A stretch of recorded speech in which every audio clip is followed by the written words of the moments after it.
Good afternoon. Welcome back to the 24/7 Sports YouTube channel. I'm Steve Wiltfong with Wiltfong Whiparound. We're also going to combine today's show with my friends from Preps to Pros. We got Cooper Petagna on my left or right. I don't know which way you guys are seeing me. And then Andrew Ivins is on the other side here as we break down the latest in college football and college football recruiting. I know these guys had a great weekend. I did as well, but not sure anybody had as good a weekend as Clemson did. The Tigers got their 2024 recruiting class off and running with a commitment from top 247 safety Tavoy Fegan, who committed on this YouTube channel, and you can go back and watch it if you missed it. And then this morning, top 247 defensive lineman Tamarian TJ Parker announced his commitment to the Tigers. Clemson is up to number 9 in the 24/7 sports recruiting rankings. And Cooper, I think this might be the best defensive line haul in the nation right now. Yeah, we love it. I mean, when you talk about it, 6 players in the top 247 are either defensive linemen or edge, and 5 out of the 6 are from the states of either Alabama and Georgia. So you got Vic Burley, Peter Woods, Tamarian Parker in there as well, and defensive line coach Nick Eason has done a tremendous job. But with Tamarian Parker, a guy out of the state of Alabama, I thought he was one of the better pass rushers on the board. I got to see him live earlier this season, and this is a guy that can do a lot of different things. I think he's going to fit really well into Wes Goodwin's 4-down front, and a guy in a year where Clemson's going to lose a lot of guys to playing on Sunday.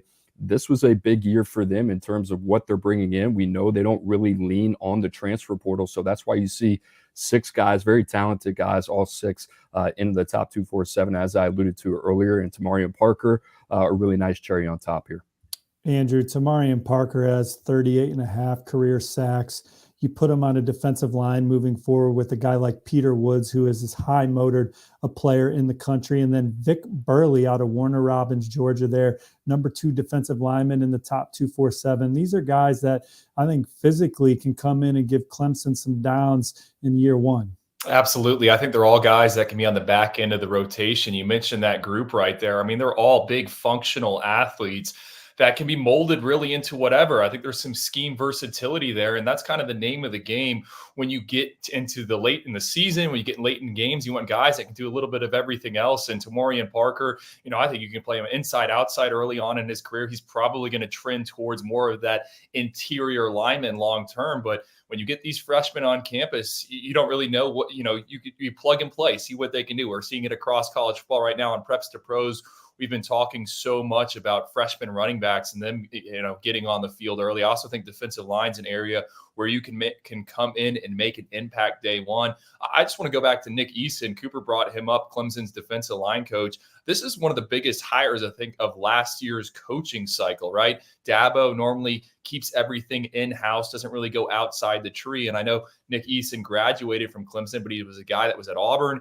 Dabo goes and gets him. And now look at Nick Eason, number 1 ranked recruiter in the ACC, number 4 nationally. And I think that is a monster job for him. He has done a great job in SEC country, in Atlanta, going into Alabama. You see him all around. So Nick Eason, that's a name to know, right there behind Brian Hartline and Jawan Sider. And Steve, I know those are 2 really good recruiters. So he's in good company up there in the top 5.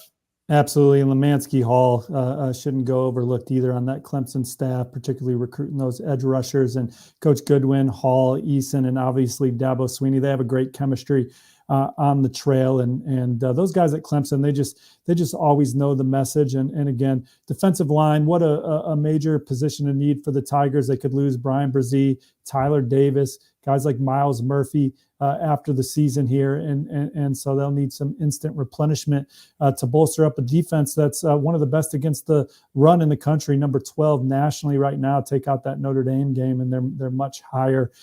So a unit that's performed well over the years that will need some reloading after the season, perhaps. Andrew, Tavoy Fegan committed to Clemson on Sunday. He's from your neck of the woods. What are the Tigers getting there? Well, he's a guy that's under 6 foot, so I'm a little concerned about the size and all that stuff. But when you put on the tape, for someone that doesn't have the ideal frame, what I love about Tavoy is how physical he is out on the outside. He's not afraid to come in the alley and make a hit. And this is a guy that's dealt with some injuries, so it's been hard to kind of get some eyes on him, whether that be in a camp setting or in the 7-on-7. But go back to his freshman year, he had some really impressive numbers for a youngster. I mean, testing numbers that guys that are signing with FCS schools would have. So he's a good athlete. Dad played for Dabo Sweeney when Sweeney was a GA at Alabama. So he's got it in his bloodline. A guy we're going to continue to monitor, but I would peg him as a versatile back 7 defender that likes to tackle people. And I think you're going to want some of those in the ACC with everyone trying to air it out. Over the weekend, guys, there were some big visits that took place, none bigger, in my opinion, than the number 1 defensive lineman in the country, David DJ Hicks.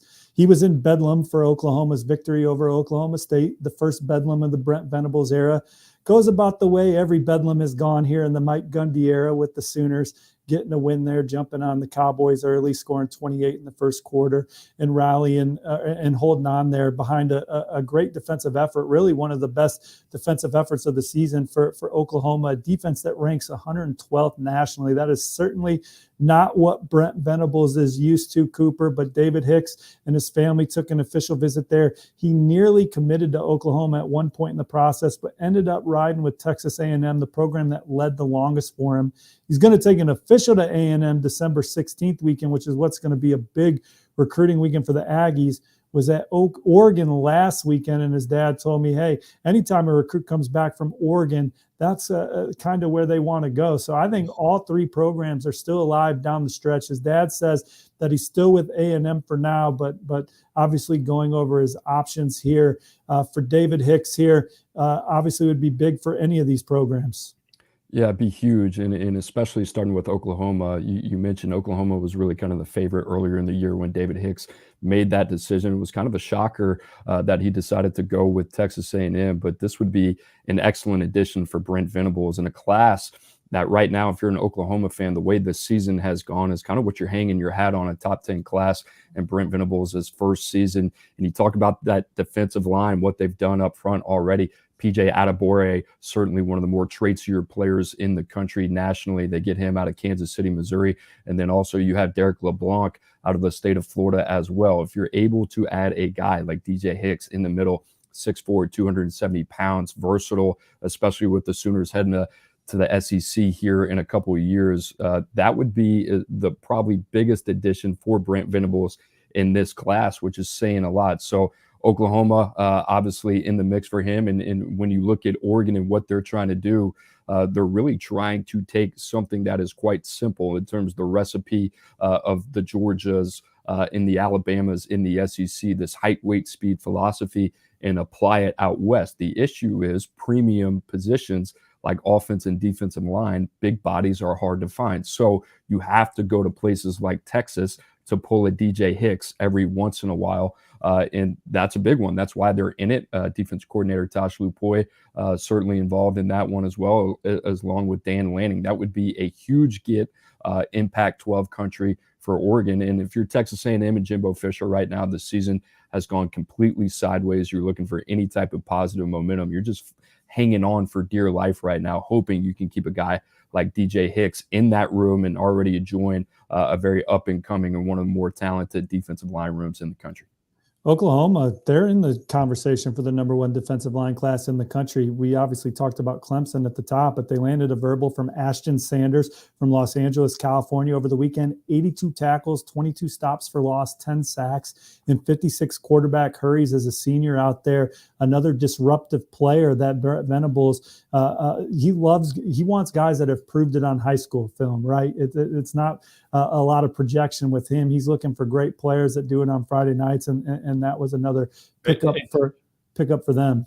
And Steve, I'll say this: Lewis Carter, their top 247 linebacker commit out of Tampa Catholic. I don't know if there's anyone having as good of a senior season at the second level in the Sunshine State. I mean, he's been a monster. He's playing a little running back, has taken over games, and Tampa Catholic put together one of their best seasons ever. And Lewis Carter was a big reason why. He's a maniac in the middle. He comes down and meets you in the gap. I think he's someone that could get there to Norman and push for playing time as a freshman. And I know Coop's also high on Makari Vickers, the defensive back that just got the All-American Bowl invite. We're super excited to see him out in San Antonio. But it's not just the defensive linemen with that class. They're adding pieces across the board, and that's the name of the game. You got to stack classes and build some depth in that secondary and in that linebacker. So really a lot to like about OU's defensive haul. Absolutely. Samuel Omashigo, our number 6 linebacker in the country, part of that haul as well. Him and Lewis Carter run around behind what this defensive line class could be with Hicks, but already a tremendous haul for the Sooners, and their defense is definitely on the upward swing.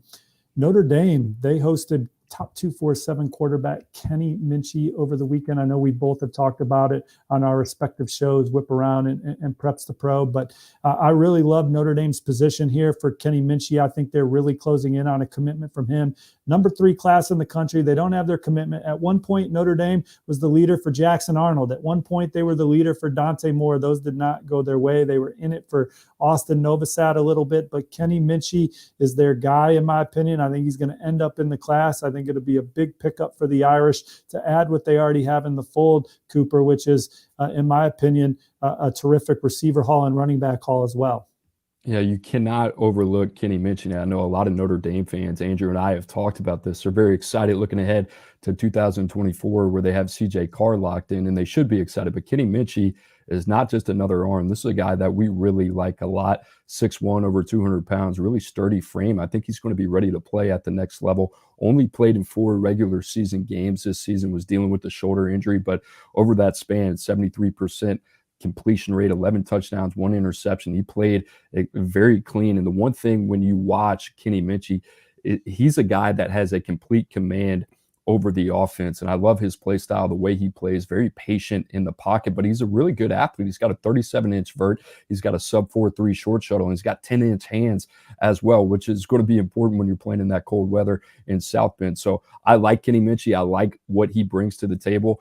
Steve, you just said it. Marcus Freeman right now, Notre Dame, the number 3 class in the country, 16 top 247 commits. That is tied with Georgia, the defending national champions, and number 1 in the country in that category. So if they get Kenny Minchey here in the next day or so, they'll leap to number 1, which just says so much about the job Marcus Freeman has done.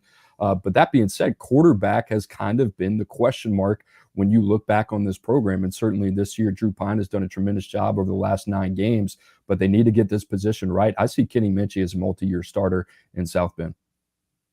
Well, I'll say this, Cooper. I mean, we'll see what Kenny Minchey looks like during the All-Star games, but just watching his tape, going back to the Elite 11 footage, I've seen all these other Notre Dame quarterbacks in some type of setting over the years. And I think Minchey's the guy I get most excited about. And we were talking about it a little bit before we started recording this show. I'm struggling to find a player comp for Kenny, but I think his play style reminds me a little bit of Caleb Williams, who is at USC. Notre Dame fans are very familiar with him. They'll see him this weekend during rivalry week when Notre Dame and USC square off.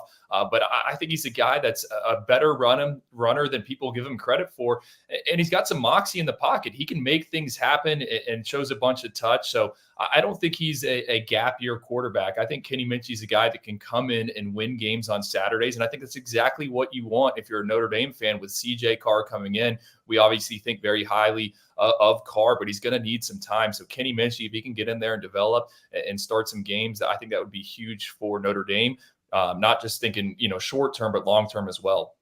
Look, Kenny Minchey won the Pro Day competition at the Elite 11 finals, throwing alongside some of the best arms in the country, some of our highest ranked quarterbacks. So there's not a throw on the field that he can't make. And then I just loved his maturity there and the way he carries himself. And Pitt He was a one-time commit to Pitt. Pitt envisioned him being the guy under center that would keep them in the hunt for winning ACC titles for years to come. This is the best quarterback that Notre Dame's recruited in an awful long time, in my opinion, and certainly dating back to Ian Book and before. And I think he's a championship caliber type quarterback with what they've recruited around him. So it would be a monster pickup for Notre Dame there. Andrew, we're going to dive into some rivalry week stuff right now, because that's what it is right now. And I want to start with the game on Friday night with Florida and Florida State, and what it means for Big Three recruiting moving forward. There are some guys. First, I wanted to kind of run down some guys expected. First, there's going to be a 2023 wideout committed elsewhere there that you'll have to stay tuned to Knowles 247 for. There'll be another 4-star player committed elsewhere, but maybe not committed elsewhere by the time the weekend comes around. That's expected to be there. Several of their commits are coming back, including Hakeem Williams, Lucas Simmons, Lamont Green, Sam Singleton, to name a few of those guys. And then Jalen Hayward, our number 2 safety in the country in 2024, Stacey Gage be there, Arlise Parks, Fred Gaskin, Jamari Howard, who's committed to Michigan State, Jake Guaranara. Got some big-time 25, too, Caleb Cunningham, Jamie French, Kevin Sperry. A lot of guys that Florida State has offered, already set to be back in Tallahassee for this one. Just what excites you about Florida State, Florida this year over Thanksgiving weekend? Obviously, you talk about the Big Three in Florida right now. We all know how, things have changed with the NIL and the collectives and all that stuff. And sure, yes, the narratives and how some of these battles are won these days are a little bit different than they were a few years ago. But kids are still going to tune in and they're going to watch to see, who wins this football game. And I think if you're FSU and Mike Norvell, this is an opportunity to take it to Florida, and you took it to Miami just a few weeks ago. So Mike Norvell could exit this season and be 2-0 against his big rivals. And I think coming into the year, I said it on Preps to Pros, that was one of my big question marks about Mike Norvell and his tenure. It's been a rebuild. It's been a long rebuild, but he had struggled in those games that matter, the games that matter to the boosters. I mean, they want to beat Miami. They want to beat Florida. So I'm interested to see, what it looks like on Friday night. And you look at the Gators, Billy Napier, they're limping in. They just lost at Vanderbilt. That wasn't really expected. He's also lost to Georgia. He's lost to Tennessee. I mean, Billy Napier could be 0-3 against his big, 3 biggest rivals, with also a loss to Vanderbilt on the ledger. That's not really optimistic. I think that would, make a lot of Florida fans uneasy. So there's plenty at stake here. Games on a Friday night. State playoffs are still going on down here. So a lot of kids that probably could be in there won't be there. You mentioned a few of the big ones. Circle Lucas Simmons. What is going on in that recruitment? He has said everything, all the right things about Florida State. He's committed to them, but he shows up in the swamp a few weeks ago for a visit. I think that's going to be one to monitor down the stretch, especially if Alex Atkins, FSU's offensive coordinator, he were to leave and take a job somewhere else. So a lot at stake, even though this game is kind of tucked away on the schedule. It's after USA England. It's later that night. So, reason to tune in, I think, even though it doesn't have much of an impact on the college football playoff. Yeah, I think you got to strike when the iron's hot if you're Mike Norvell in Florida State. Andrew and I had talked a lot about Florida State in the preseason, what Mike Norvell needed to do for this program to take the proverbial next step. I think they have done that this season, especially with a convincing win against Miami on the recruiting trail. I think this is where you kind of are able to carry momentum if you're able to go 2-0 against Miami and with Florida. And right now, Drew, you said it with top 247 offensive lineman Lucas Simmons. It looks to be a battle between Florida State and Florida there, even though he's committed to the Noles right now. So a lot of equity on the recruiting trail up for grabs. And I think for Florida, Drew, I mean, listen, they had built some momentum late in the season and then lose last week to Vanderbilt, which was a little bit of a surprise. You got to give Vandy credit. But this is a way for Billy Napier to kind of recapture some of that momentum going into the offseason. I don't think this is going to impact him much on the recruiting trail, but a win against Florida State could have long-term implications. Florida State returning a lot next year from this football team that also has one of the marquee wins of the year now against LSU, including their quarterback, Jordan Travis, who should be back next year too. So really just an exciting time to be a Florida State fan and follow that program on Knowles 247. Cooper, how many Iron Bowls have you been to, man? It's the Iron Bowl weekend. That's a good question. Only one, believe it or not, back in 2014, and that was a good one. But I mean, listen, these are big games, regardless of who the head coach is right now. And Cadillac Williams at Auburn, and Auburn trying to kind of sort through who's going to be their next head coach there. But Andrew and I have talked about Auburn and why it's probably one of the more fascinating vacancies in all of college football, because each weekend they have a home game. It seems like they just continue to attract some of the top talent from across the Southeast. That hasn't been an issue. And this is one of those jobs I got circled right now, because whoever's stepping into this job over the next week or two, that's when I would expect a hire to be made. I think they're going to be in prime position to make a run here. I think there's a lot to gain. And, on the other side, Alabama, the number one class in the country, they continue to kind of do what they do on the recruiting trail, but they got to make sure they take care of business, because they're in some dogfights down the stretch on the trail as well. Well, I don't think they need a reminder that they were a Tank Bigsby from running out of bounds away from losing the Iron Bowl last year. Obviously, Alabama bounced back. I mean, they won the game, but ultimately played for the national title here in the great state of Indiana, in my hometown, or not my hometown, but my home city right now of Indianapolis. And before we pivot to this Alabama visitor list, Andrew, Cadillac Williams, as far as interim coaches, I can't remember as good a segue or as good a – he's really put Auburn in great position to have a strong finish on the recruiting trail with how hard the kids are playing, how much the community is really rallied around this football team. There was so much negativity around the Plains. Cadillac Williams, now the interim coach, all of a sudden everyone's bought in. There's blue chippers coming to campus every Saturday now. They win a night game against Texas A&M. They're in the lead group for some elite guys down the stretch like James Smith and Quay Rousseau, and Keldrick Falk's been to camp, and I know he's committed to Florida State, but he's been to Auburn several times. You just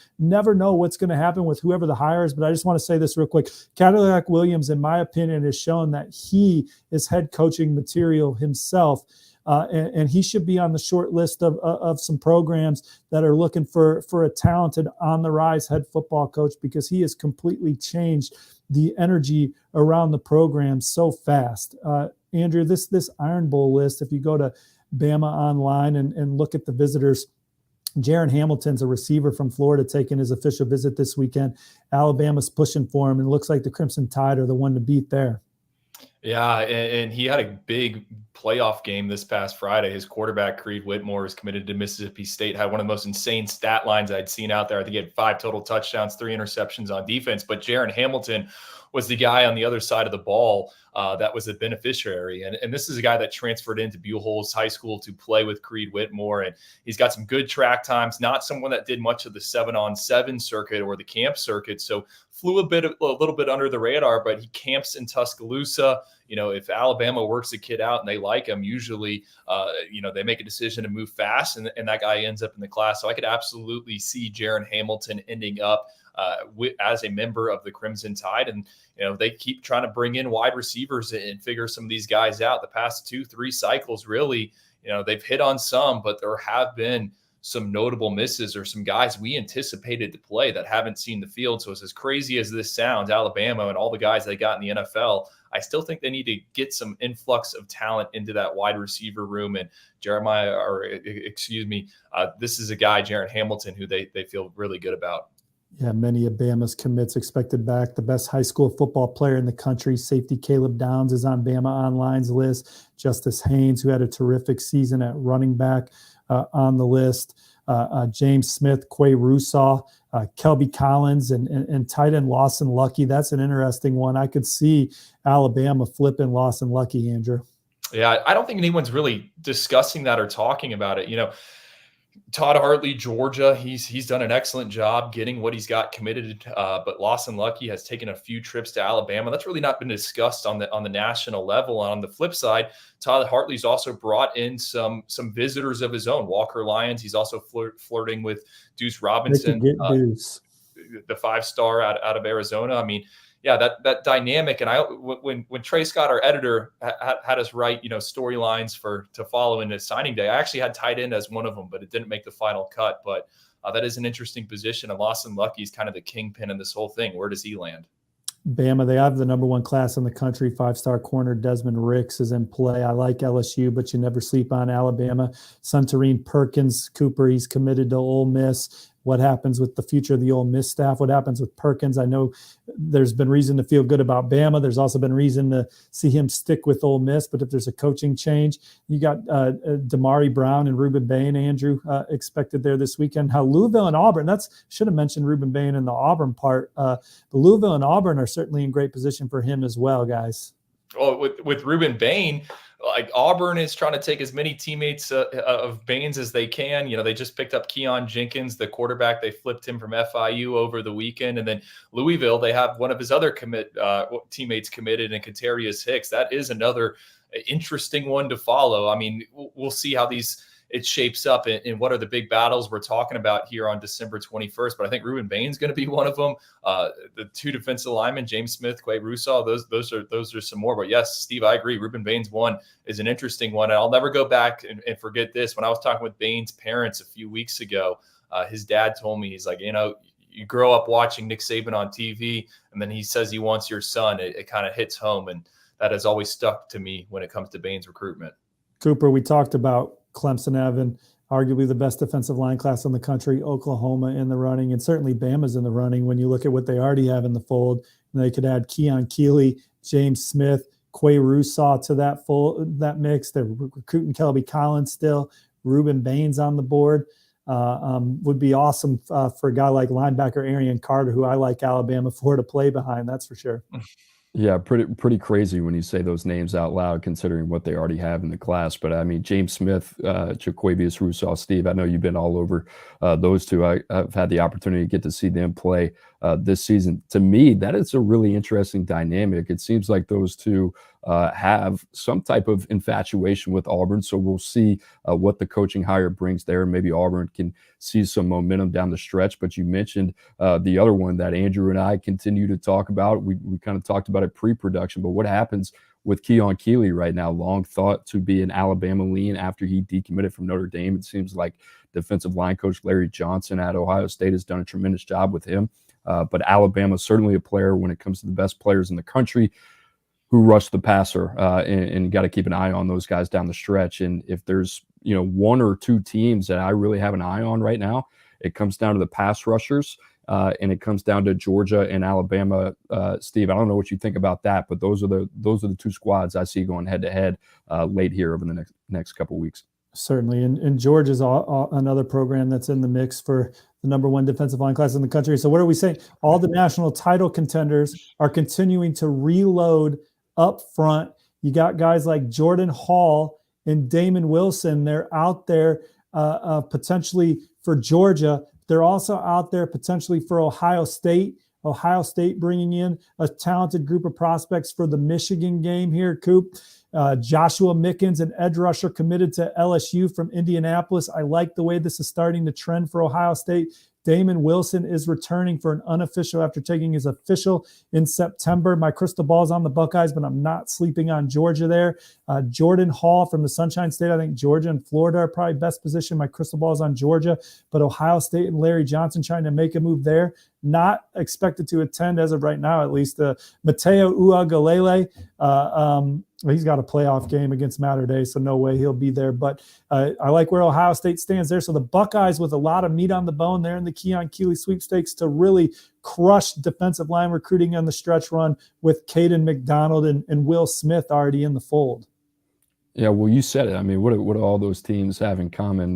Two out of the three are in title contention right now. When you look at Georgia and Ohio State and Alabama, certainly we know what they're capable of. But Jordan Hall and Damon Wilson, you look at those two guys, two of the best uncommitted players in the country still available. And those are kind of the head-to-heads that we're talking about. Alabama, Georgia, Ohio State, they're all involved right now. Larry Johnson, as I alluded to earlier, one of the best position recruiters in the country.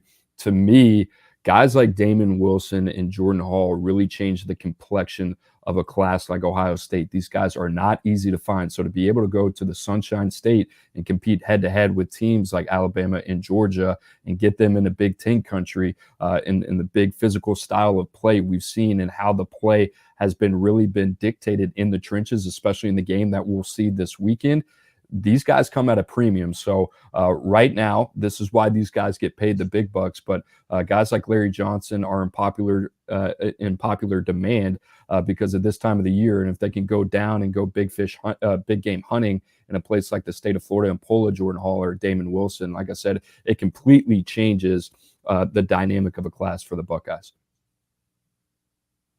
Ohio State has the number 6 recruiting class in the country. They're also bringing in 5-star offensive tackle Samson Okunlola. Miami is the 24/7 Sports crystal ball favorite there. Took his visit to Florida this week. Oregon's still in there. Oregon's in there for a lot of 5 stars. Caden Proctor, they could flip. We talked about David DJ Hicks. So Oregon's going to be an exciting team to watch down the stretch. Ohio State and USC, they have the best receiver classes in the country, Andrew. And Ohio State, they're expected to bring back their commit Noah Rogers for an official. Their school's behind the scenes trying to flip him, but you've seen their receivers play this year. We saw Noah Rogers together in the summer. What a group.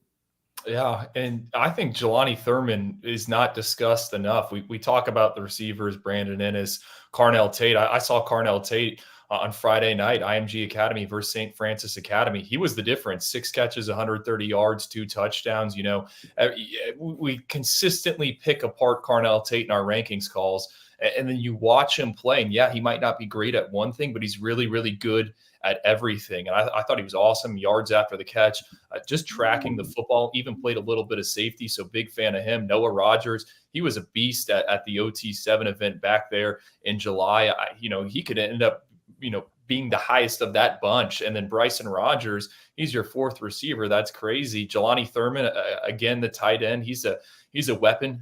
Mike Gesicki's kind of been my comp for him. I think Mo Alley Cox, I know he's someone you saw yesterday with the Colts there, Steve. Didn't make enough plays yesterday. It's a talented group. And I think what you just said about Rogers, hey, there's some other schools trying to get involved with him. Well, there's some other schools trying to get involved with Brandon Ennis. We know Miami's chipping away at him. Jelani Thurman, he continues to show up at Auburn. What happens pending whoever is hired there? What if Coach Prime, Coach Kiffin, does Jelani Thurman start looking a little bit more at them? Ohio State just lost Mark Fletcher. They lost Dejon Johnson earlier in the cycle, Ty Lockwood.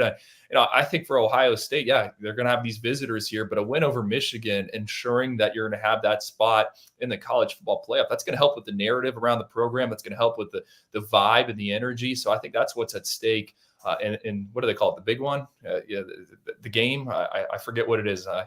I'm down here in Florida. I'm not up there, so I'll defer to my guys. Man, that is embarrassing, Drew. I know. Come on, man. The game, man. It's a noon kickoff. It's a hell of a way to start off your Saturday. And Ohio State, man, yeah, they've lost some guys, but they're also trying to flip some dudes too. Caleb Downs, a guy that they're pushing for here late. They're looking for another running back. So we'll see where that settles. And I think there's some more things brewing behind the scenes for the Buckeyes, really for everybody. So you want to stay on the 24/7 Sports Network across all platforms and certainly here on the YouTube channel. Guys, TCU, they're up to number 19 in the 24/7 Sports Composite team recruiting rankings. They're undefeated. They're 2 ball games away from the college football playoff and a date with most likely Georgia in one of the semifinals. And they go out there on Sunday and get a pledge from Marcus Deal, top 247 defensive lineman from the state of Texas, one of the best 2-way players in the country at the point of attack, in my opinion. He's texting with Jamarcus McFarland on Saturday night, and how I remember covering Jamarcus in high school, so time is just flying. But he's texting with them on Saturday and just says, hey, I'm coming, I'm committed. And really, they just, that's how it goes. And then someone on TCU staff texts Marcus Deal's dad later and says, welcome to the family, congratulations. And obviously his dad knew that his son was going to end up at TCU, but did not know that he was already in the class for TCU. He's yelling across the house, Marcus. He's like, oh yeah, I committed. And then he's like, I was so excited, I forgot to tell my family, but went public with his plans on Sunday. Cooper, what do you love about this pickup for TCU? Well, you said it, 2-way standout, 6'4", 290. This is a guy that we've been trying to kind of get pinned behind the scenes at 24/7 Sports. A lot of people within our group think that his highest upside is at the offensive tackle position. I think I'm kind of the lone wolf that really likes him at defensive line. Regardless, he's a really good football player, and TCU fans should be really excited about that. I like this guy. I think he's going to be a very natural interior body, very powerful at the point of attack, can play multiple positions on the defensive line. He's a long-armed athlete, bends extremely well, and moves exceptionally well for his size. He's got a very good track and field background in the shot put and discus. So in terms of the physical traits, we really like him. We got it right outside a second-round draft pick right now, so he's number 67 in our rankings. I think this is a guy, especially once he gets to learn the nuances of the defensive line position, gets coached up, gets his body right at the next level. I would not be surprised if he outperforms his current grade projection, and then all of a sudden we hear his name called day 1, day 2 of the NFL draft. Andrew, as we look at this potential finish for TCU on the trail, I like where they stand with top 247 athlete Mikal Harrison Pilot. They're in the mix to flip Javon Thomas from Texas A&M. I think they're one of the front runners for Ashton Porter, who's coming off a great visit to Oregon. You know, they're still in communication with a couple Texas offensive line commits, Trevor Gooseby and Andre Kojo.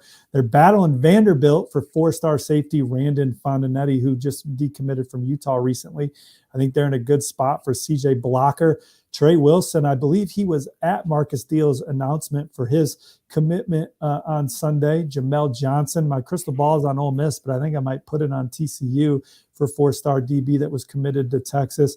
Austin Novosad, the 4-star quarterback, they went to his game a couple weeks ago. I think that it'll be interesting to see if he visits in December. There's nothing planned right now. I think that TCU is showing interest in him. Nothing more right now. Jordan Sanford is a guy that they would love to land here late, Drew. TCU looking to capitalize on an undefeated run here. And Sonny Dykes, you know, I was working on a story, had to go back and look at last cycle, the decommitments and the flips leading up from that Thanksgiving to Christmas. And I don't have the list in front of me, but TCU was as active as anyone with that spatula. And it seems like, Steve, it's setting up to be a similar scenario. And last year, Dykes didn't have a college football playoff berth or a number 4 ranking or a 11-0 record behind him. So they're going to have a ton of ammunition. And again, right, we're in this NIL era.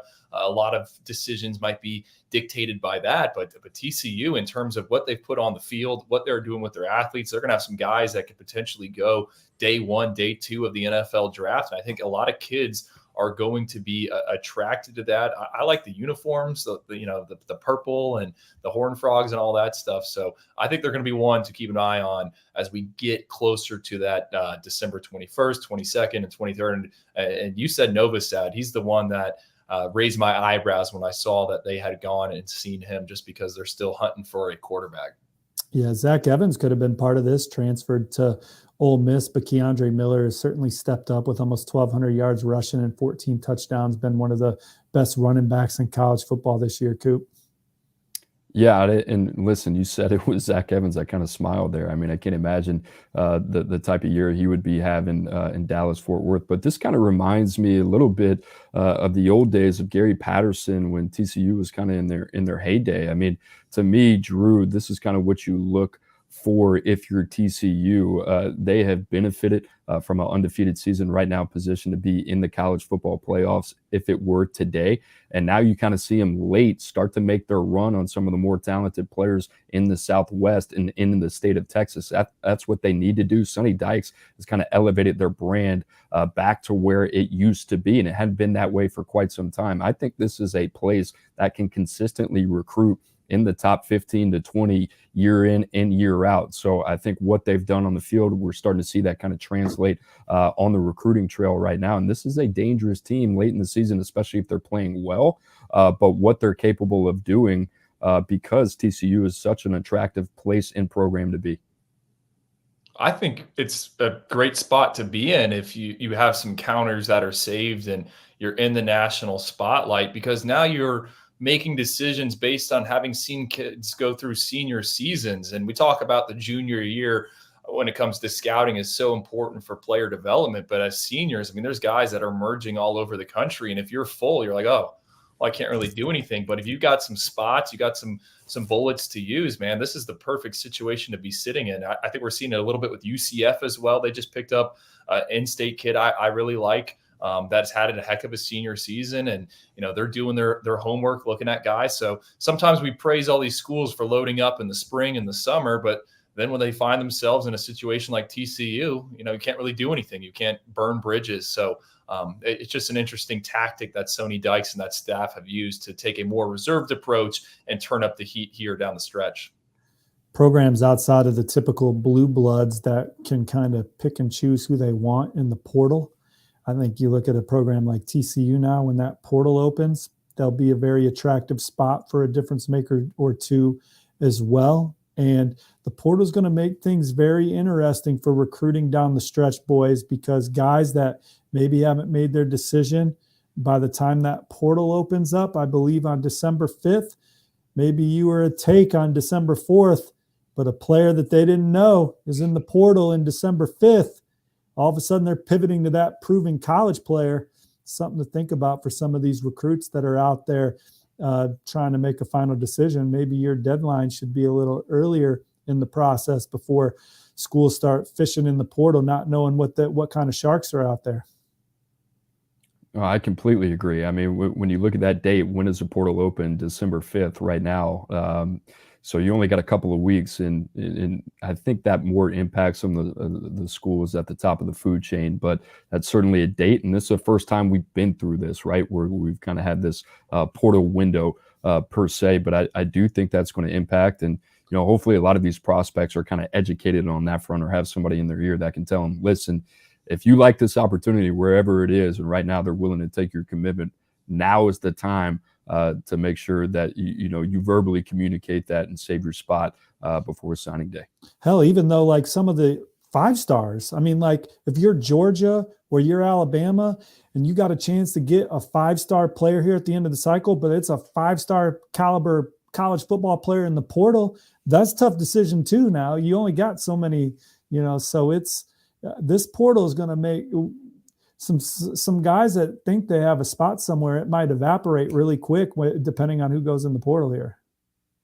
Yeah, and the quarterback movement, I think, is going to be something that's fascinating to track. I mean, me and Coop have talked about it on Preps to Pros.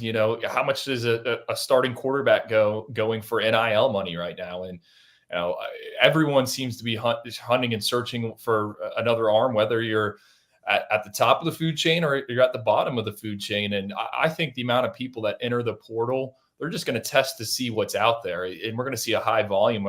Today's the first day that FCS players could enter the portal, and you're seeing 2-year starters at Harvard. I mean, this guy's getting a Harvard education. Why is he entering the portal? He probably wants to see what opportunities he has out there. So today, I mean, if you see it on the 24/7 Sports Transfer Portal Twitter account, I mean, there's a lot of names going in there. Just imagine what it's going to be here in 2 weeks on the 5th. I had one Big Ten coach say we got 85 unrestricted free agents come the end of the season. Now, it's not going to be that bad, but I do think you're going to see kids going in the portal just to see what their worth is. Maybe they're not leaving, but maybe it's leverage for, hey, this is what I'm potentially worth somewhere else.